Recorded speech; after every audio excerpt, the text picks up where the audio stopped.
GRC jewellers Kanchipuram வாடிக்கையாளர் அனைவருக்கும் இனிய புத்தாண்டு நல்வாழ்த்துக்கள். இந்த நிகழ்வில் இறுக்கம் சற்று தளர்ந்து நகைமுறனோடு பேச விதிமுறை வழங்கப்பட்டிருக்கிறது. அதை பின்பற்றி சொல்ல வேண்டுமென்றால், திரு ஜெயரஞ்சன் அவர்கள் வாழ்த்து அவருக்கு கூறுவதற்கு பதிலாக சில மென்மையான கண்டனங்களை அவருக்கு நான் தெரிவிக்க விரும்புகிறேன் தனிப்பட்ட முறையில். முதல் கண்டனத்திற்கான காரணம், வெகு வெகு குறைவான சமயங்களிலேயே நான் எந்த விழாவுக்கும் குறித்த நேரத்தில் வந்திருப்பேன். அதில் இது ஒன்று. 5:59 இந்த அரங்கில் நான் நுழைந்ததாக நினைவு. அதில் பின்புலம் என்னவென்றால், 5:30 மணிக்கு நிதித்துறை செயலாளருடைய அறை பரபரப்பாக இருந்தது. ஏனெனில் 5:30க்கு கிளம்பினால்தான் நான் 6 மணிக்கு இங்கே வர முடியும்.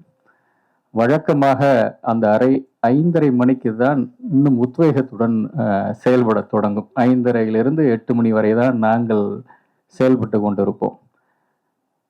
நிதித்துறை செயலாளர் 5:30 மணிக்கே அலுவலகத்தை விட்டு கிளம்பி விட்டார் என்பதே தலைமைச் செயலகத்தில் ஒரு செய்தி. அந்த செய்தி சற்றே அவப்பெயருடன் அந்த செய்தியை எனக்கு தேடி கொடுத்த திரு ஜெயரஞ்சன் அவர்களுக்கு என்னுடைய கண்டனங்கள். பல நேரங்களில் இன்னும் ஒரு அநேகமாக 10 நிமிடங்கள் என்ற அந்த விதிமுறை எனக்கு பொருந்துமா என்று தெரியவில்லை. ஏனெனில் அரசாங்கம் என்பதே ஒரு வினோதமான ஒரு உயிரினம். விதிமுறைகளை வகுக்கும் அரசாங்கம் விதி விலக்குகளையும் அளிப்பதற்கு அதற்கு ஒரு வரியில் அங்கு கடைசியில் எழுதுவது நாங்கள் உண்டு. சற்று விதிவிலக்குகள் தேவைப்படலாம். இன்னொரு ஆச்சரியமான ஒரு செய்தி, அவருடைய நண்பர்கள் அத்தனை பேரும் அவரை ரஞ்சன் என்று கூப்பிடுகிறார்கள். முதல் முறையாக நான் கேள்விப்படுகிறேன். ரஞ்சன் என்ற ஒரு மிகப்பெரிய ஆக்டர் அந்த காலத்தில் இருந்தார். ஸோ எழுத்தாளர்கள் ஒரு சூப்பர் ஸ்டாரோ என்று சற்று பொறாமையாக கூட இருக்கிறது திரு ஜெயரஞ்சன் அவர்களை பார்க்கும் பொழுது.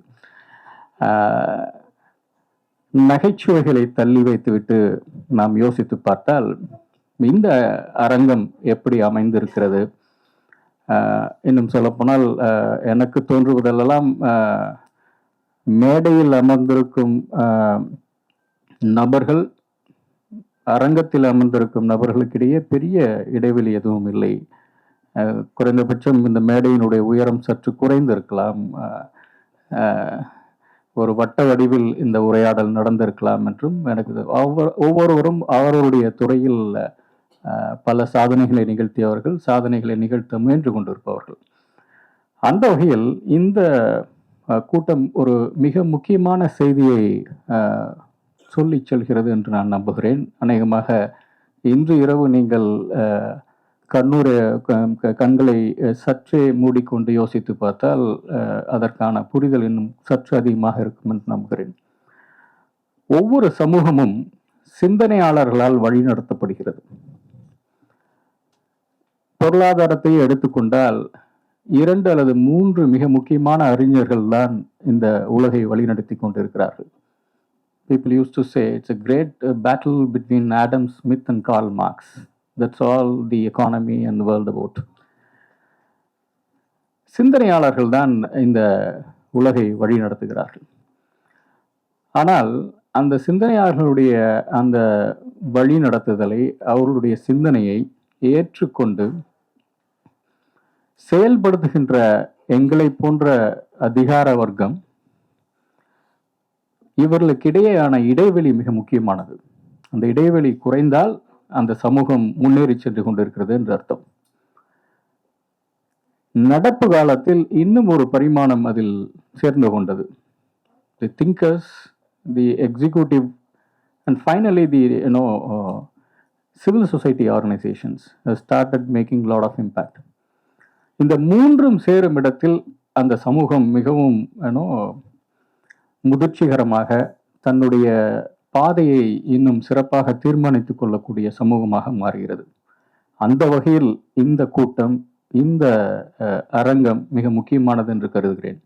சிந்தனையாளர்களுக்கும் செயல்படுத்தாளர்களுக்கும் அதே நேரத்தில் கள செயல்பாட்டாளர்களுக்கும் உள்ள அந்த உரையாடல் மிக முக்கியமானது. அந்த வகையில் இந்த புத்தகம் முக்கியமானது. அந்த வகையில் இந்த கூட்டத்தில் பேசுபவர்கள் உரையாற்றிய அந்த அமைப்பு முக்கியம். வந்திருக்கக்கூடிய வாசகர்களுடைய பார்வையாளர்களுடைய பங்கேற்பு மிக முக்கியமானது என்று கருதுகிறேன். நிதித்துறையின் சார்பாக யோசித்து பார்க்கும் பொழுதெல்லாம் பல திட்டங்களை எப்படியெல்லாம் நிறைவேற்றினோம் அல்லது அதை உருவாக்கினோம், அதற்கான நிதி ஆதாரங்களை எல்லாம் எப்படி முன்னுரிமைப்படுத்தி, it's a finance department's role is prioritization of resources. That is all, to simply put it in a nutshell. அதை பற்றியெல்லாம் யோசிக்கும் பொழுது பல நேரங்களில் பல திட்டங்கள் ஒரு சிறு பொறியிலிருந்து உருவாகி வரக்கூடும். I still remember I read a newspaper article. அதில் ஒரு சேலத்தில் பணிபுரிந்து கொண்டிருந்த ஒரு மருத்துவர், செயல்பாட்டாளரும் கூட, அவர் மறைந்து விட்டார். அவருடைய மனைவி லட்சுமி நரசிம்மனா, அவருடைய மனைவி அரசாங்கத்தை குறை கூறி ஒரு செய்தியை பார்த்தோம். அரசு என்னுடைய கணவர் இறந்த பொழுது 1 கோடி ரூபாய் நிதி தருவதாக சொன்னார்கள், அது தரவில்லை என்று குற்றம் சாட்டப்பட்டிருந்தது. வழக்கமாக செய்தித்தாள்களில் நாங்கள் பாராட்டு செய்திகளை படிப்பதில்லை. எது அரசுக்கு எதிரானது இருக்கிறதோ, அரசாங்கத்திற்கு எதிராக இருக்கிறதோ அதை மட்டும்தான் படிப்பது வழக்கம். அந்த செய்தி சற்றே உறுத்தியது. எப்படி அரசு அதை சொல்லி செய்ய முடியவில்லை என்பதை புரிந்து கொண்டு பார்க்கும் பொழுது, மருத்துவ கல்வி இயக்குனர் அவர்கள் அது போன்ற வாக்குறுதியை தரவில்லை போல இருக்கிறது. மருத்துவர்களாக சேர்ந்து ஒரு தொகுப்பு நிதியை ஏற்படுத்தி கொண்டு அதிலிருந்து கொடுத்திருக்கிறார்கள். அதைத்தான் அந்த மருத்துவ கல்வி இயக்குனர் குறிப்பிட்டிருக்கிறார் என்று எங்களுக்கு புரிந்தது. அதற்கு பிறகு அதை பற்றியே யோசித்து கொண்டிருந்து நேரம் கிடைக்கும் போதெல்லாம் தனிப்பட்ட முறையில் நிறைய செய்திகளை சேகரித்து பார்க்கும் பொழுது எந்தெந்த வங்கிகளில் அதிகம் இது போன்ற திட்டங்கள் எல்லாம் இருக்கின்றன என்று பார்க்கும் பொழுது, எந்த அரசு ஊழியர் தன்னுடைய வங்கி கணக்கை, சம்பள கணக்கை எந்த வங்கியில் வைத்திருக்கிறாரோ அந்த சேலரி அக்கௌண்ட் ஹோல்டருக்கு அவர்கள் காப்பீடு வழங்குவது வழக்கம். அப்படி வழங்கும் போது எப்படியெல்லாம் அதற்கான திட்டங்களை வகுக்க முடியும் என்று பார்த்த பொழுதுதான் உருவானது ஒரு புதிய திட்டம். விபத்தில் மரணமடைந்தால் 1 கோடி ரூபாய், இயற்கையான மரணம் என்றால் குறைந்தது 10 லட்சம் ரூபாய், விபத்தில் மரணமடைந்த அரசு ஊழியர்களுடைய பெண் குழந்தைக்கு உயர்கல்வி படிக்க சில லட்சம் ரூபாய், அவருடைய திருமணத்திற்கு இன்னும் சில லட்சம் ரூபாய். இது போன்ற ஒரு திட்டத்தை வடிவமைத்து அதை ஒவ்வொரு வங்கியாளருமாக, to put it in perspective, we are spending around 92,000 crores as salary alone in a particular year. Around 55,000 crore goes to one particular major bank, Imperial Bank being the state banks. அதற்கு அந்த ஊழியருக்கு கிடைக்கக்கூடிய அந்த வட்டி வந்து ஒரு 2% தான் இருக்கும், இன்னும் கூட குறைவாக இருக்கும். அதனால் எவ்வளோ அவங்களுக்கு வந்து பேங்க்குக்கு ஃப்ளோட் இருக்கும். ஏன் வந்து இதை கொடுக்கக்கூடாது? வருஷத்துக்கு எப்படி வந்து 9 லட்சம் அரசு ஊழியர்களில் 200 பேர் எப்படி விபத்தில் இறந்து போகிறாங்க, 2000 பேர் எப்படி வந்து இயற்கையாக மரணம் அடைகிறாங்க, எவ்வளோ அவுட்கோ இருக்கும் அப்படின்லாம் வந்து கணக்கெல்லாம் போட்டு அவங்ககிட்ட பேசுகிறப்ப ஒரு சில தந்திரங்களை, தந்திரோபாயங்களை பயன்படுத்த வேண்டி இருந்தது. சில நேரங்களில் சாணக்கிய நீதியும் சற்றே துணை கழக்க வேண்டியிருந்தது. ஒவ்வொரு வங்கியாளர்களாக கூப்பிட்டு, தனித்தனியாக கூப்பிட்டு, ஏன்னா ஒன்றாக கூப்பிட்டு ஏதாவது இதாகிடும், அதனால் வந்து தனித்தனியாக இது பண்ணி கடைசியில் அந்த திட்டம் வந்தபோது அது ஒரு மிகப்பெரிய திட்டமாக வந்தது. அதனுடைய இதை சொல்லணும் அப்படின்னா, அந்த திட்டம் இந்தியாவில் முதல் முறையாக அந்த திட்டம் வந்தது. ஒரு பத்திரிகை செய்தியிலிருந்து வந்த திட்டம். அந்த வங்கியாளர்கள், உயர் அதிகாரிகள்லாம் பல பேர் வந்து பேசுகிறப்ப சொன்னது என்னென்னா, எங்களுக்கே இந்த திட்டங்கள் கிடையாது, ஆனால் இங்கே இருக்குது அப்படின்னு. அது பேசுகிறப்ப வந்து பல செய்திகளை வந்து கொஞ்சம் யோசிச்சு பார்த்தது.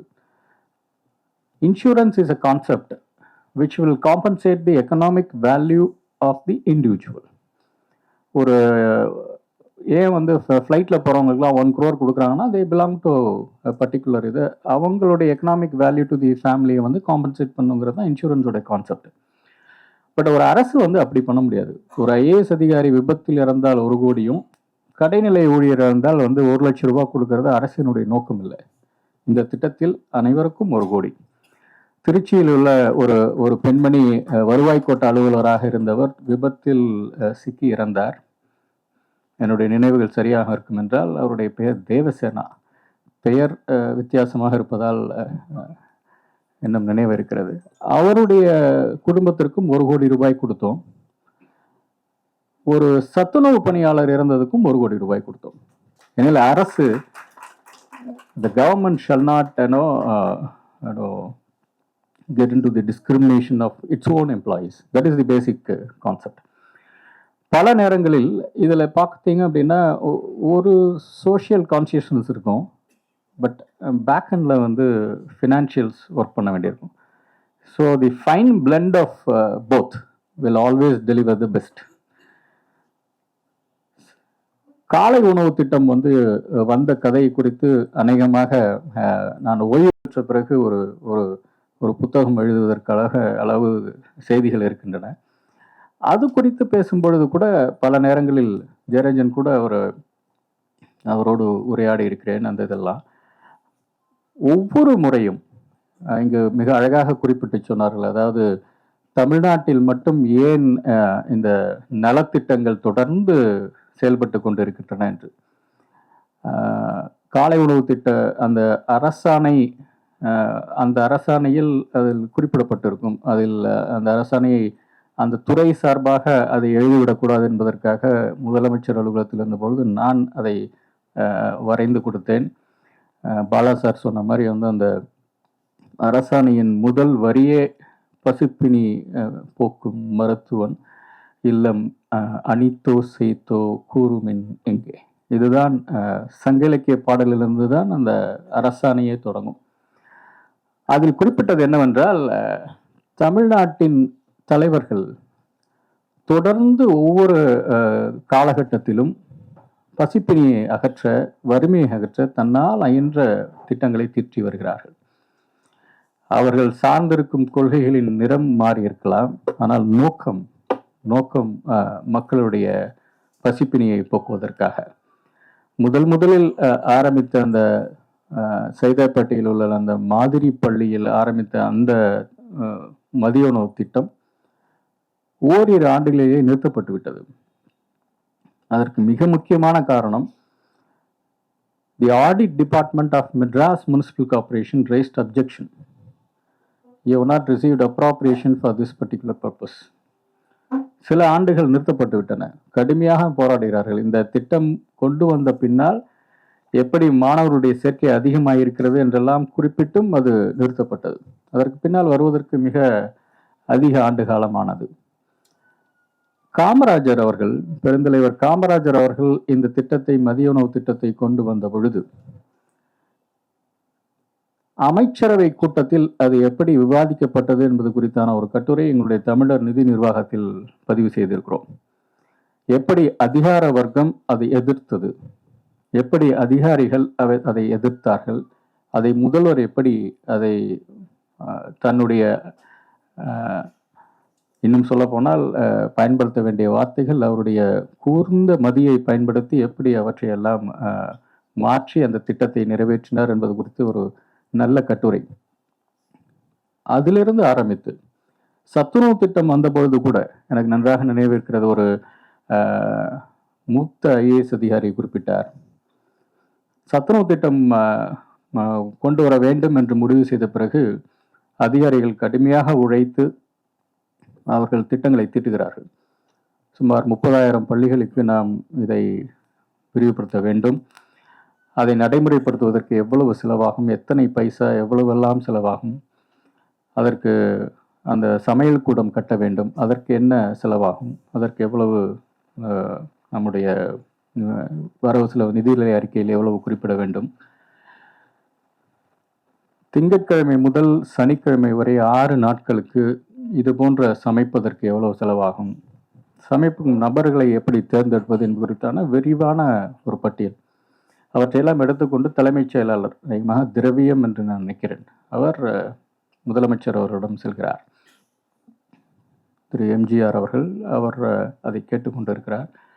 அவர் விவரிக்கிறார், இந்த மாதிரி திங்கள் முதல் சனி வரை இவ்வளவு செலவாகும், இப்படியெல்லாம் பண்ணியிருக்கோம் என்று நீண்ட ஒரு. பொதுவாகவே தமிழ்நாட்டின் நிர்வாகங்கள் சற்று நுணுக்கமான செய்திகளையும் உள்வாங்கி கொண்டுதான் அந்த திட்டங்களை தீட்டுவது வழக்கம். பைசா கணக்கு வரைக்கும் கரெக்டாக போட்டு இவற்றையெல்லாம் கேட்டுக்கொண்டு பெருமிதப்பட்டு பாராட்ட வேண்டிய முதல்வர் அவர்கள் சொன்னது ஒரே ஒரு கேள்வி, குழந்தைங்களுக்கு ஞாயிற்றுக்கிழமை பசிக்காதா என்று. திட்டம் மாற்றப்பட்டது. இப்படித்தான் அந்த திட்டமும் அது வந்தது. காலை உணவு திட்டமும் அப்படித்தான். காலை உணவு திட்டம் கொண்டு வந்த பொழுதும் இது போன்ற வாத பிரதிவாதங்கள் எல்லாம் நிறைய அலுவலர்களிடையே நடந்தது. அது நடத்தவே முடியாது, செய்யவே முடியாது என்றெல்லாம் நிறைய கருத்துக்கள் முன்வைக்கப்பட்டன. ஆனால் அதில் முதல்வர்களிடம் எடுத்து சென்று எப்படி செய்ய வேண்டும், எப்படியெல்லாம் இதற்காக பண்ண வேண்டும் என்று சொன்ன பொழுது ஒரு முழுமையான அந்த ஆதரவை கொடுத்து இதை அவசியம் செய்ய வேண்டும் என்று சொன்னதால் தான் இந்த திட்டம் என்று நடைபெற்று கொண்டிருக்கிறது. ஆகவே என்னுடைய முக்கியமான ஒரு புள்ளி என்னவென்றால், இந்த நிகழ்வு, இந்த நூல் அனைத்தையுமே மக்களை பற்றி பேசக்கூடிய, மக்களுடைய பிரச்சனைகளை பற்றி பேசக்கூடிய செய்திகள் இருக்கின்றன. ஏனெனில் இது வெறும் வெறும் கருத்தாக்கமாக மட்டுமல்லாமல் இது எப்படி செயல்படுத்துவது என்பது குறித்து. பாவர்ட்டி என்று பாலாசார் அவர் குறிப்பிட்டார். இந்த நூலில் ஒரு கட்டுரை ஒன்று இருக்கிறது, எனக்கு நன்றாக நினைவிருக்கிறது. ஒரு 10-12 வருடத்திற்கு முன்னால் ஒரு தன்னார்வ தொண்டு நிறுவனத்தினுடைய நிகழ்ச்சியில் கலந்து கொண்ட பொழுது முதல் முறையாக எனக்கு சற்று வெட்கி தலைகுனிய வேண்டிய ஒரு சூழல் வந்தது. ஏனெனில் அந்த தொண்டு நிறுவனம் தனக்கான பயனாளர்களை தேர்ந்தெடுத்துக் கொள்வதற்காக சில விதிமுறைகள் எல்லாம் வகுத்திருந்தது. பொதுவாக அரசிலிருந்து நாங்கள் பார்க்கும் பொழுது விதவை பெண் அல்லது கணவனால் கைவிடப்பட்டவர்கள் என்று பல பேருக்கு முன்னுரிமை கொடுத்து நாம் திட்டங்களை எல்லாம் தீட்டுவோம். அன்று அந்த தன்னார்வ தொண்டு நிறுவனத்தினுடைய செயல்பாட்டாளர்கள் எப்படி தங்களுடைய பயனாளர்களை தேர்ந்தெடுத்துக் கொள்கிறார்கள் என்று அவர்கள் வந்திருந்தவர்களெல்லாம் விளக்கி சொன்ன பொழுது ரொம்ப ஆச்சரியமாக இருந்தது. அவர்கள் சொன்னது, தந்தையை இழந்த குடும்பம் குழந்தையை விட தாயை இழந்த குடும்பம் நிச்சயம் மிக முக்கியத்துவம் கொடுக்க வேண்டியது என்று. உண்மையிலுமே அன்று சற்றே எனக்கு ஒரு சின்ன இதுவரை கவனிக்காமல் விட்டுவிட்டோமே என்று யோசித்து பார்த்தால், தந்தை இழந்த குழந்தை எப்படியாவது தாயால் வளர்க்கப்பட்டு விடும். ஆனால் தாயை இழந்த குழந்தை அநேகமாக மாற்றாந்த இடம் போய் சேரும், அல்லது தந்தை தன்னுடைய குழந்தையை காப்பாற்றாமல் விட்டு விடுவதற்கும் வாய்ப்புகள் உண்டு. அது மிக மிக முக்கியமானது என்று. அந்த வகையில் அவர்கள் போட்ட ஒரு 4-5 குறியீடுகள் எல்லாம் ஆச்சரியமாக இருந்தன. இன்று யோசித்து பார்த்தால், all those things are enshrined into the multidimensional poverty indicators now being propagated elsewhere. அந்த வகையில் வறுமையின் நிறம் மாறிக்கொண்டே இருக்கிறது, வறுமையின் குறியீடுகள் மாறிக்கொண்டே இருக்கின்றன என்பதை நம்மால் அறிய முடிகிறது. இதே போல்தான் still I remember 10 years back when I was in rural development department, normally we used to do review. அந்த ஆய்வு கூட்டங்களில் EPW ஆர்டிக்கல்லாம் டிஸ்கஸ் பண்ணியிருக்கோம். கொஞ்சம் வித்தியாசமாக இருக்கணும் அப்படின்னு சொல்லி பார்த்து இது பண்ணுவோம். அப்படி பண்ணப்போ தான் ஸ்லேட்டர் வில்லேஜஸ் பற்றி அதிலேயே டிஸ்கஸ் பண்ணியிருக்கோம். Whether village panchayat itself is a unit of development or not, அந்த கேள்வி அப்போ தான் எங்களுக்கு முதல்ல வந்துச்சு.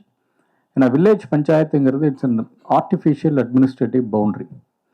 அதற்கேற்ப நாம் ஃபண்ட்ஸ் அலாட் பண்ணுறப்ப ரொம்ப ஸ்கியூடாக போகுது அப்படிங்கிறத வி அண்டர்ஸ்டுட்.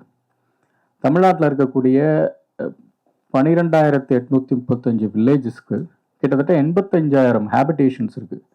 அது ஆவரேஜாக ஈக்குவலாக இல்லை. விழுப்புரம் மாவட்டத்தினுடைய average habitation size per village 2.5. அதே ஈரோடில் கிட்டத்தட்ட 17 ஹேபிடேஷன்ஸ் இருக்கும். ஐ ஸ்டில் ரிமெம்பர் மயிலம்பாடி அப்படிங்கிற ஒரு கிராமத்தில் 35 ஹேபிடேஷன்ஸ் இருக்குது. அந்த ரெண்டுக்கும் 20 லட்சம் ரூபாய் நம்ம அலாட் பண்ணுறப்ப வந்து எப்படி அது வந்து பிரிஞ்சு போகுதுன்னு தெரியாது. அதுக்கப்புறம் நான் முடிவு பண்ணது தான் வந்து habitation shall be the basic unit அப்படின்னு சொல்லி. அநேகமாக இந்தியாவில் பல மாநிலங்களில் அந்த இது கிடையாது, நாம தான் பண்ணுறோம் அந்த கான்செப்டில். அதுக்கப்புறம் அதை அசஸ் பண்ணி பார்க்க ஒரு 5-6 வருஷம் கழிச்சு ஒரு கரூரில் வந்து ஒரு மானிட்டரிங் ஆஃபீஸர் இருந்தப்போ நான் சர்வே பண்ணேன். நாம் எடுத்த முடிவு கரெக்டா அப்படின்னு பார்க்குறப்ப முதல் முறையாக நரிக்கிற ஒரு காலனிக்கு அப்போ தான் வாட்டர் சப்ளை கிடைக்குது, அப்போ தான் லைட்டிங்கே போகுது. மற்ற இடத்துல எல்லாம் வந்து சிமெண்ட் கான்கிரீட் ரோடும் வந்து ஒரு நியர் லக்ஸூரியஸ் இது போகிறப்ப அவங்களுக்கு அப்போ தான் கிடைக்குது. இது என்ன சொல்ல வருது அப்படின்னா, இந்த பேசிக் யூனிட்டை வந்து ப்ராப்பராக டிஃபைன் பண்ணணும். Defining poverty is okay, multi dimensional aspect, it's relative concept. கொடுக்கக்கூடிய அந்த யூனிட் வந்து it should be properly understood. இதுக்கு ஏன் வந்து இதை நான் மறுபடியும் திருப்பி சொல்கிறேன் அப்படின்னா, there shall not be a gap between the practicing administrators and thinkers. அந்த இடைவெளி இருக்கக்கூடாது, உரையாடல் தொடர்ந்துக்கிட்டே இருக்கணும் அப்படிங்கிறது தான் இதனுடைய செய்தி. அந்த வகையில் வந்து தொடர்ந்து அநேகமாக என்னுடைய அறைக்குள்ளே வந்து அதிகம் மிரட்டிய நபர்களில் முதன்மையானவர் திரு ஜெயரஞ்சன் தான் நினைக்கிறேன் நான். நிதித்துறை செயலாளருடைய அறை சற்றே ஏன்னா ஆத்திகர்களுடைய வார்த்தையை பயன்படுத்துவதென்றால் அதிகாரமிக்க கருவறையை போன்றது நிதித்துறை செயலாளருடைய அறை. அதில் அதிகம் புகுந்து கலகம் செய்தவர் திரு ஜெயரஞ்சன் அவர்கள். அந்த வகையில் அவர் அடிக்கடி வருவார், உரத்த குரலில் என்னோடு விவாதம் செய்வார். அது பயனுள்ளதாக இருந்தது. பல நேரங்களில் நாம் செய்யக்கூடிய திட்டங்கள் சரியாக போய் சேர்கின்றனவா, அது எப்படி இருக்கின்றன என்று. 2 முக்கியமான கொஞ்சம் அமரலாம் நீங்கள் 2 முக்கியமான திட்டங்கள் குறித்து அவர்கள் செய்த ஆய்வு மிக முக்கியமானது. லண்டன்லேருந்து கிங்ஸ் காலேஜ்லேருந்து வந்து they did a study of 2 major schemes of மகளிர் உரிமை தொகை அண்ட் ஃப்ரீ பஸ் ட்ராவல். இந்த மகளிர் உரிமை தொகை திட்டங்கள் குறித்து பேசுகிறப்ப I think I should make an amendment to our friend from UK, what he told. We never adopted or embraced all universal schemes. Most of our popular schemes are targeted one. We are not giving Magalir Urmi Togai to all 2.2 crores. No, it's only 1.3. If it is free bus, only in select areas we are giving. Why we are giving to the women? அரசு பேருந்துகளில் பயணிக்கக்கூடியவர்கள் அத்தனை பேரும் அநேகமாக குறைவான ஊதியம் பெற்றிருப்பவர்கள் தான் என்ற அடிப்படையில் அதற்கு கொடுக்கணும். It's self selection mechanism. அந்த வகையில் we are not implementing the universal basic income. It's actually a targeted basic income. அந்த 2 ஸ்டடி வந்து ரொம்ப இன்ட்ரெஸ்டிங்காக இருந்துச்சு. மகளிர் உரிமை தொகை வந்து அந்த மாதம் 15ஆம் தேதி எப்படி அதை செயல்படுத்த முடியுமோ என்று எங்களுக்கும் அழைப்பாக இருந்து அதை செயல்படுத்திய திட்டம். Huge data has been collected and massive data driven project that was with targeted therapy it was administered. அந்த திட்டம் வந்து ஒவ்வொரு மாதமும் 15ஆம் தேதி அந்த மாதம் 1000 ரூபாய் போகிறது வந்து அந்த குடும்பத்தில் எவ்வளோ மகிழ்ச்சியை உண்டாக்கும். அது வந்து எப்படி ஒரு ஃபெஸ்டிவ் வெக்கேஷனாக வந்து இருப்பாங்க. அவங்களுடைய குழந்தைகள் எப்படி வந்து ஒரு மெலிதான சீண்டல்கள் எப்படி அவங்களுடைய தாய்க்கு இது பண்ணுவாங்க, அவங்களுடைய உரையாடல்கள் அதை எதற்கு பயன்படுத்துகிறாங்க அப்படிங்கிறது. இது வந்து ஒரு ரெகக்னிஷன் டு தெம் அப்படிங்கிற மாதிரி எப்படி அவங்க எடுத்துக்கிறாங்கன்னு ரொம்ப அழகான ஒரு ஸ்டடி. அதை படித்து பார்க்குறப்ப மோஸ்ட் ஃபுல்ஃபில்லிங்காக இருந்தது. அதே நேரத்தில் அந்த ஃப்ரீ பஸ் ட்ராவல் அந்த இதை படிக்கிறப்ப அந்த இது வந்து பார்த்தா ரொம்ப ஆச்சரியமாக இருந்தது. அதை பெண்கள் வரவேற்கிறாங்க. ஆனால் அதே நேரத்தில் சில பேர் எங்களுக்கு ஃப்ரீ பஸ் ட்ராவல் தேவையில்லை, சப்சிடைஸ்டாக இருந்தால் கூட ஓகே, ஏன்னா அது போகிறப்ப வந்து எங்களை வந்து சரியாக மதிக்கிறது இல்லை அரசு பேருந்து ஓட்டுநர்களும் நடத்துனர்களும் அப்படின்னு. So the dignity of women is a most critical point in that particular. So இதெல்லாம் வந்து இந்த ஃபீட்பேக்லாம் வர்றப்போ தான் வந்து ஒரு திட்டத்தை வந்து நம்ம முழுமையாக நம்ம செயல்படுத்துறதுக்கான வாய்ப்புகள் கிடைக்கும். அந்த வகையில் வந்து அவர் இன்னைக்கு ஹெட் பண்ணிட்டு இருக்க அந்த பிளானிங் கமிஷன் அவங்களுடைய ஸ்டடீஸ் இதெல்லாம் வந்து ஒரு சின்ன ஃபீட்பேக் மெக்கானிசம் அந்த லூப்பில் வர்றப்ப தான் வந்து எங்களுடைய இதை திருத்திக்கிட்டு அடுத்தடுத்துட்டு நம்ம போகிறதுக்கான வாய்ப்புகளாக இருக்குது. இறுதியாக சொல்லணும் அப்படின்னா நம்மளுடைய தமிழ் சமூகம் எது குறித்து உரையாட வேண்டும் அப்படின்னு ஒரு ஒரு ஒரு சட்டகத்தை நம்ம வகுத்துட்டோம் அப்படின்னா இன்னைக்கு தேதியில்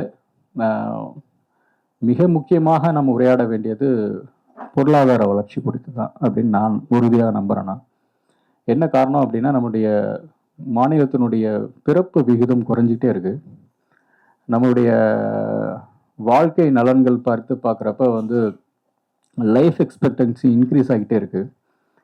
அநேகமாக இன்னொரு 10 ஆண்டுகளில் நாம் வந்து நம்மளுடைய மாநிலத்தில் நம்முடைய ஒர்க்கிங் ஏஜ் பாப்புலேஷன் வந்து ரொம்ப குறைய போகுது. நமக்கு கிடைச்சிருக்கிற விண்டோ வந்து ஒரு 10 வருடங்கள் தான். இந்த 10 வருடத்தில் மிக கடினமாக நம்ம உழைச்சி மேலே போனால் தான் will escape from the middle income drop. யோசித்து பார்த்தீங்கன்னா இன்றைக்கி அநேகமாக இன்று இரவு நீங்கள் யோசிக்க வேண்டிய செய்தி என்னென்னா, இங்கே வந்திருக்க அத்தனை பேரும் நம்முடைய வாழ்க்கையை சிறப்பாக நம்ம அமைச்சுக்கிறதுக்கு நம்ம முயற்சி பண்ணிகிட்டு இருக்கோம். நம்முடைய குழந்தைகளுக்கு ஒரு சிறப்பான வாழ்க்கையை அமைத்து கொடுப்பது நமது கடமைன்னு சொல்லி இன்னும் ஓடிட்டுருக்கோம். நம்முடைய பெற்றோர்கள் நலன் கருதி அவங்களுடைய மருத்துவ செலவுகள் அவங்களையும் வந்து நம்ம பார்த்துட்ருக்கோம். 3 மிக முக்கியமான சுமைகளை தாண்டி நம்ம வந்து அதை தாங்கிட்டே நம்ம பயணம் செஞ்சுட்டே இருக்கோம். இங்கே வந்திருக்க அத்தனை பேருமே சொல்கிறாங்க இந்த ஏஜ் குரூப் இன்னொரு 10 வருடங்கள் தான் இந்த லக்ஸுரி இருக்கும். அதுக்கப்புறம் வந்து வயதானவர்களுடைய எண்ணிக்கை அதிகமாகும். அவர்களுக்குரிய சேவைகள் அவங்களுக்குரிய அவங்களை எப்படி பார்த்துக்கிறது அப்படிங்கிற ஒரு மிகப்பெரிய ஒரு கேள்வியை தமிழ் சமூகம் வந்து எதிர்கொள்ளும். அதனால் வந்து பொருளாதார வளர்ச்சி மிக மிக முக்கியம். பெண்களுக்கான வேலை வாய்ப்புகள் in our opinion the northern districts of Tamil Nadu அங்கே மிக அதிகமான பெண்களுக்கான வேலை வாய்ப்புகள் ஏற்படுத்தி கொடுக்குறப்ப தான் வந்து நிச்சயமாக வந்து அந்த ஏரியா முன்னாடி வரும் அப்படிங்கிறது எங்களுடைய அண்டர்ஸ்டாண்டிங்.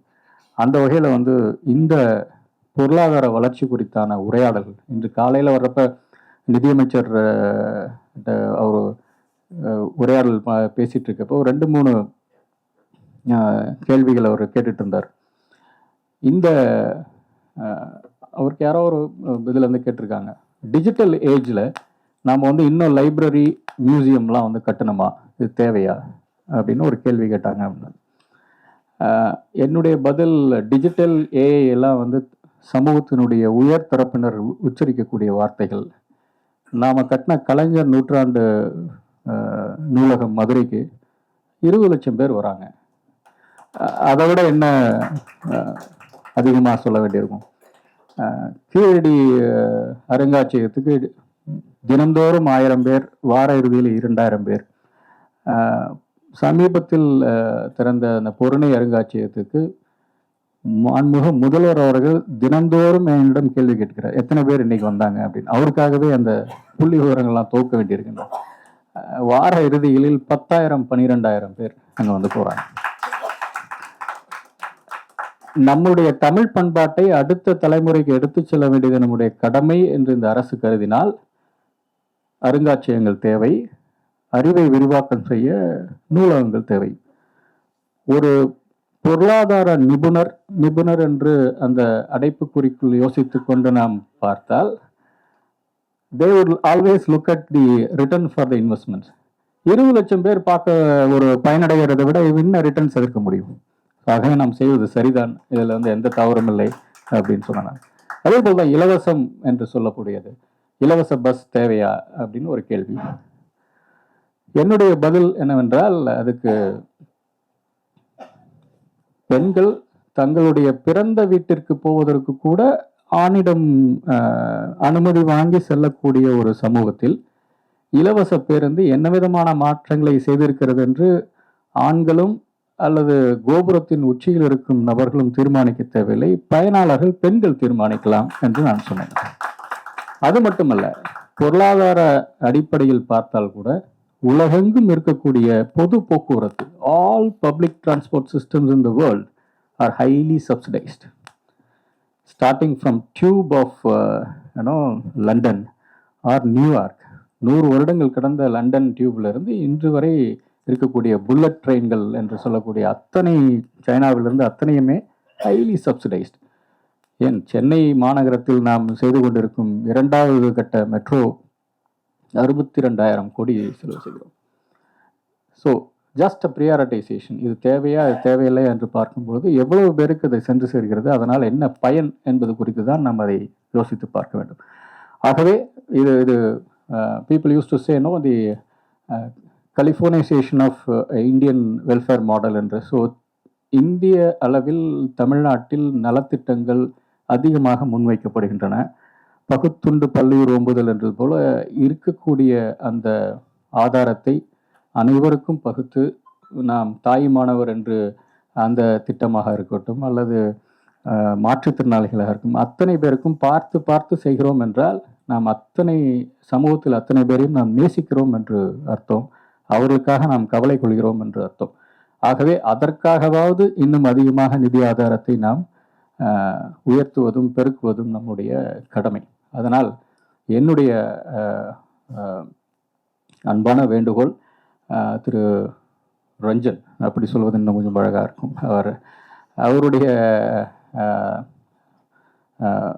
கான்ட்ரிபியூஷன், அவருடைய பங்களிப்பு மிக மிக முக்கியமானது. பல நேரங்களில் அவருடைய பேச்சுக்கள் பல நேரங்களில் காற்றில் கலந்த பேரோசையாக கரைந்து விடுமோ என்றெல்லாம் நான் யோசித்து கொண்டிருந்தது. அநேகமாக என்னுடைய அன்பான வேண்டுகோள், தொடர்ச்சியாக அவர் எழுத வேண்டும். எழுத்து காலத்தை வெல்லும் என்று நான் நம்புகிறேன். ஏனெனில் எழுத்திற்கு அதிகமாக உழைக்கவும் வேண்டும். ஸோ 2 அந்த தரப்பிலும் என்னுடைய அன்பான வேண்டுகோள். ஆகவே இது போன்ற நிகழ்வுகள் நிச்சயம் நம்மை யோசிக்க வைக்கும். நாம் எந்த திசையில் நம்முடைய மாநிலத்தை எடுத்து செல்ல வேண்டும் என்பது குறித்தான ஒரு தெளிவு கிடைக்கும். தொடர்ச்சியான உரையாடல் மட்டுமே ஒரு சமூகத்தை முதிர்ச்சி அடைய வைக்கும் என்று சொல்லி அன்போடு விடைபெறுகிறேன். விதிவிலக்குக்கு நன்றி. ஜிஆர்சி ஜுவல்லர்ஸ் காஞ்சிபுரம் வாடிக்கையாளர் அனைவருக்கும் இனிய புத்தாண்டு நல்வாழ்த்துக்கள். மின்னம்பலம்.com தமிழின் முதல் மொபைல் பத்திரிகை.